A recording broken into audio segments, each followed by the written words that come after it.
ഞാൻ ഒരാളെ കാണിച്ചു തരാം. ഒരാൾ എപ്പോഴും ഇവിടെ കിടന്ന് ഉറക്കും. അവനെ ഇറക്കി വിട്ടാലും അവൻ പോത്തില്ല. ഒരാൾ കൂട്ടിക്കിടപ്പുണ്ട്, ഒരാൾ എപ്പോഴും പെരക്കാത്താവും. അവൻ ഫുഡും ഈ ഉറക്കവും മാത്രമേ ഉള്ളൂ ഇവിടെ കിടന്ന്. കാണിച്ചു തരാം. പുള്ളി ഇതാണ്, ഇതിൻ്റെ പേര് പുള്ളി എന്നാണേ. ഇത് ഞങ്ങളുടെ വീട്ടിലെ പട്ടിയായത്. കണ്ടോ അതുകൊണ്ടാണ് എപ്പോഴും ഉറക്കുക. ഫുഡ് കഴിക്കാൻ വേണ്ടി മാത്രമേ എഴുന്നേക്കത്തുള്ളൂ.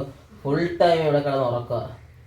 കണ്ടോ, ഇങ്ങോട്ട് വന്നേ, ബാ വന്നേ, ബാ ഇറങ്ങി വന്നേ, ഇറങ്ങി വന്നേടാ, ഇറങ്ങി വന്നേ, ബാ ബാ ബാ ബാ ബാ ഇറങ്ങി വാ, ബാ ഇറങ്ങി വന്നേ, ബാ ഇങ്ങോട്ട് ഇറങ്ങി വാ, ഇറങ്ങി വാ.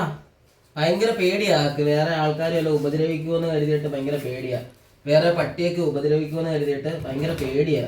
അതുകൊണ്ട് എങ്ങും പോത്തില്ല. ഫുൾ ടൈം വരയ്ക്കാത്ത. ബാ വന്നേ വന്നേ, ഇങ്ങോട്ട് വന്നേ, ബാ ബാ ഇങ്ങോട്ട് വാ, വാ വന്നേ, ബാ. കണ്ടേ, ഇതാണ് ഇതാണ് ഇതാണ് പുള്ളി. ഇതാണ് പുള്ളിക്കുഞ്ഞ്. ഭയങ്കര ഭയങ്കര ഭയങ്കര പേടിയാണ് ഇയാൾക്ക്. ഇയാള് വീടിന് വെളിയിലോട്ട് ഇറങ്ങത്തതേ ഇല്ല. എന്തെങ്കിലും കഴിക്കാൻ വേണ്ടി മാത്രമേ ഇവിടെ ഇങ്ങനെ ഇറക്കും. ഇത് വേറൊരു വീട്ടിലുണ്ടായിരുന്നതാ. അപ്പൊ അവിടുന്ന് ചാടി പോന്നതായത്. എന്നിട്ട് ഇപ്പൊ ഇവിടുത്തെ അന്തേവാസിയാണ് ഇയാള്. കണ്ട, ഇതാണ് ഞങ്ങളുടെ വീട്ടിലെ പുള്ളി. പുള്ളി എന്നാ പേര്. ഇതിന്റെ ദേഹമൊക്കെ ഇങ്ങനെ പുള്ളി ആയതുകൊണ്ട് ഞങ്ങൾ പേരിട്ടേക്കുന്ന പുള്ളി എന്നാ ഇതിന്റെ പേര്. പുള്ളിയാണേ.